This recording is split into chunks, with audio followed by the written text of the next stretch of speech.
কি বলো তুমি? হ্যাঁ, ঘুমাবা না? ঘুমাবা না? আমার বাবা ও মা যাবে শিলিগুড়িতে, অলরেডি ওরা রেডি হয়ে নিয়েছে। হ্যালো বন্ধুরা, welcome to my new blog. বন্ধুরা, গতকাল দিনের বেলা ও রাত্রেবেলা এছাড়াও আজ ভোরবেলার দিকেও প্রচণ্ড গরম ছিল, তবে প্রায় 7টা থেকে বৃষ্টি হওয়াতে এখন পরিবেশটা একটু ঠান্ডা। বন্ধুরা, কয়েকদিন আগেই আমি বোনের বাড়ি অর্থাৎ শিলিগুড়ি থেকে ঘুরে এলাম। কয়েকদিন ধরে বোন আরও ভেজাল শুরু করেছে, আমাদের বাড়ি থেকে কাউকে না কাউকে যেতে বলছে। তো সেই জন্য আজকে আমার বাবা ও মা যাবে শিলিগুড়িতে, অলরেডি ওরা রেডি হয়ে নিয়েছে।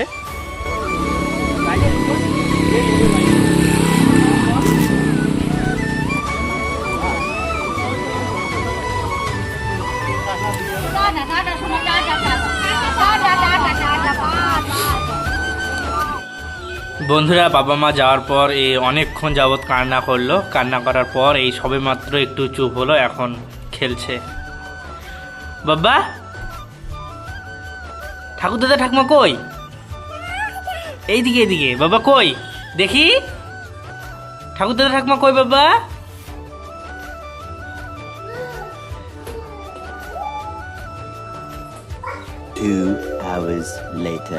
তো বন্ধুরা, বাবা মার শিলিগুড়ির উদ্দেশ্যে যাওয়ার পর আমি মেয়ের সঙ্গে বসে কিছুক্ষণ সময় কাটাই।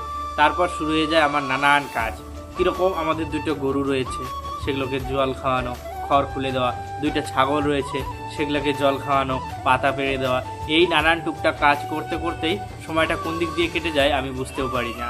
কাজকর্ম শেষ করে দুপুরে স্নান খাওয়া কমপ্লিট করে একটু রেস্ট নিয়ে আমি এখন রেডি হয়ে নিয়েছি একজনের বাড়িতে যাওয়ার জন্য।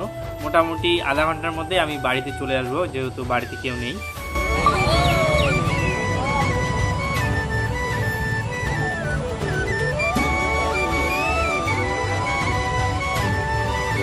বন্ধুরা দেখুন, রাত্রি হয়ে গেছে, তবু মেয়ের চোখে ঘুম নাই।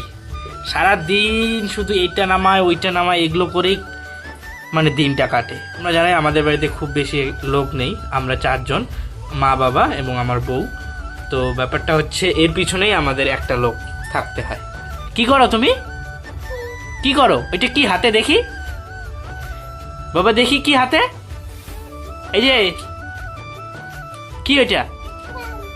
হ্যাঁ, কি বলো তুমি? কি বলো তুমি? হ্যাঁ, ঘুমাবা না? ঘুমাবা না বাবা?